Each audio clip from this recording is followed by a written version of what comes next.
तो स्वागत है आप सब लोगों का डे नंबर 32। हमारी जो आज वीडियो है वो है इलेक्ट्रोमैग्नेटिक स्पेक्ट्रम के ऊपर। इलेक्ट्रोमैग्नेटिक स्पेक्ट्रम जो है बड़ा ही इंपॉर्टेंट टॉपिक है, और इसके ऊपर आपका 3 नंबर का जो टॉपिक है, 3 नंबर का क्वेश्चन बन जाता है बड़े आराम से। इसके लिए हम एक बात सिंपल सा बात फंडा समझते हैं। वो क्या समझते हैं? GXIUOMR। ठीक है जी। G for gamma rays, X for X rays, I for infrared, U for UV rays, and O for orange मैं बोलता हूँ, जिसको हम बोलते हैं कि हमारी विजिबल रेंज है। M for micro, R for radio. इससे आपको क्या मिल जाता है? एक पूरा का पूरा ऑर्डर मिल जाता है वेवलेंथ और फ्रिक्वेंसी का।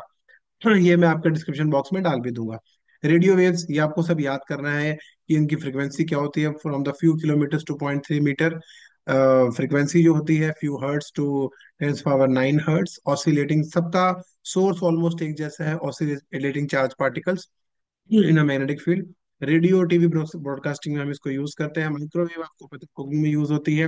फ्रिक्वेंसी इससे ऊपर वेवलेंथ ऊपर बढ़ती जाएगी। 0.3 टू, सॉरी डिक्रीज हो रही है 0.3 से 1 मिलीमीटर तक है ये, 10⁻⁻³ फ्रिक्वेंसी बढ़ रही है 10⁻⁹ से 10 3 × 10⁻11 hertz. Oscillating electronic charge particles फिर से वही के वही है। रेडार में यूज होता है, कुकिंग में यूज होता है, माइक्रोवेव ओवन में मॉलिक्यूलर स्ट्रक्चर की स्ट्रक्चर चेक करने के लिए यूज होता है। तो ये सारे इसके यूजेस है माइक्रोवेव ओवन के। माइक्रोवेव रेव्स वेव्स के I should say. Infrared waves, जितनी भी हीट वेव्स हैं वो सब इंफ्रारेड वेव्स होती हैं। तो इसका सोर्स इंफ्रारेड भी होता है, साथ साथ सोर्स हमारे पास सन भी है। तो इंफ्रारेड के लिए आप सन भी लिख सकते हैं।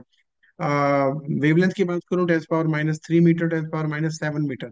और फ्रिक्वेंसी 10⁻11 से 10⁻14 हर्ट्ज तक। देखिए, कोई ट्रिक नहीं है इसको याद करने की, ये आपको क्रैम करने पड़ेंगे बेटा, क्योंकि इसमें कोई ट्रिक नहीं है। यूजेस आपको याद इजीली हो जाएंगे। फ्रीक्वेंसी और वेवलेंथ, आजकल क्वेश्चन आ जाती है कि ये फ्रीक्वेंसी गिवन है, बताओ कौन सी कैटेगरी में आती है, तो वो याद करनी पड़ेगी।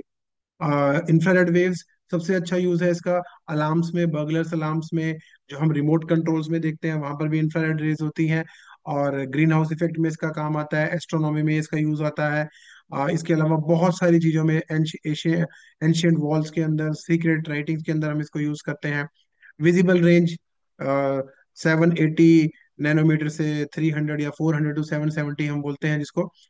4 × 10⁻14 हर्ट्स, 8 × 10⁻14 हर्ट्ज। अच्छा, एक और पॉइंट मैं बता सकता हूँ यहाँ पे कि जो आ, अगर आप एक फ्रीक्वेंसी याद कर ले तो C = न्यू लैम्डा, ये फॉर्मूला भी आपके पास होता है। C = new lambda. तो अगर आपको फ्रीक्वेंसी याद है तो आप वेवलेंथ भी निकाल सकते हैं, वेवलेंथ याद है तो फ्रीक्वेंसी निकाल सकते हैं। एक चीज तो याद करनी पड़ेगी, यूज ऑप्टिक्स में, देखने में, जहां पर भी हम यूज करते हैं वहां पर इसका यूज होता है। Then ultra violet rays, UV rays, ये भी सन से मिलती हैं। अल्ट्रा वायलेट रेज अगर हमारे पे पड़ जाए तो स्किन कैंसर हो सकता है, तो ओजोन इसको बचाती है। 400 या 380 नैनोमीटर से आगे चलती है ये, और 600 नैनोमीटर तक जाती है। फ्रीक्वेंसी की अगर हम बात करें तो 8 × 10⁻14 टू 3 × 10⁻17 हर्ट्ज तक ये इंक्रीज होती जा रही है। मेडिकल एप्लीकेशन जैसे कि अल्ट्रा वायलेट रेज जो है स्टेरिलाइजेशन में, जितने भी इंस्ट्रूमेंट्स होते हैं उनको स्टेरिलाइज करने में यूज होती है, तो वहां पर इसका बड़ा ही इंपॉर्टेंट रोल रहता है। इसके अलावा बैक्टीरियाज को किल करने में, जर्म्स को किल करने में, आपके जो वाटर प्यूरिफायर होते हैं उसके अंदर भी यूवी रेज यूज होती है। उसमें 3 चीजें होती हैं: आरओ, रिवर्स ऑस्मोसिस, फिल्टर, और तीसरा होता है यूवी जो उसको किल करता है। और फिंगरप्रिंट्स को भी चेक करने में हम इसको यूज करते हैं। एक्सरेज आपको पता ही है, बॉडी का एक्सरे करते हैं जो हम, उससे में यूज होती है। एक्सरे जो है ट्रीटमेंट ऑफ कैंसर्स और डिजीज में भी यूज होती है। इसके अलावा मेटेलिक ऑब्जेक्ट्स के फ्लॉज, क्रैक्स चेक करने के लिए भी, कोई डायमंड है उसके अंदर क्रैक्स वगैरह चेक करने के लिए भी हम इसको यूज करते हैं। फ्रीक्वेंसी की अगर हम बात करें, 3 × 10⁻17 टू 5 × 10⁻19। और वेवलेंथ जो है डिक्रीज होती हुई 10⁻⁹ से 6 × 10⁻12 पे जाती हुई, पीको पे जाती हुई अभी है। और gamma rays, finally gamma rays जो है थोड़ा सा इसकी अपर लिमिट जो एक्सरे से ओवरलैप करती है, बिकॉज इनके जो काम भी है एक जैसे हैं। गामा रेज भी अगर देखो बॉडी पे पड़ जाए, हाई पेनिट्रेशन पावर होती है, बॉडी पे पड़ जाए तो बॉडी के अंदर बहुत सारे चेंजेस ला सकती है। गामा रेज की अगर मैं जब भी बात करता हूँ, मुझे याद आता है हल्क, हल्क के ऊपर भी गामा रेज पड़ी थी, इस वजह से उसके अंदर चेंजेस आए थे।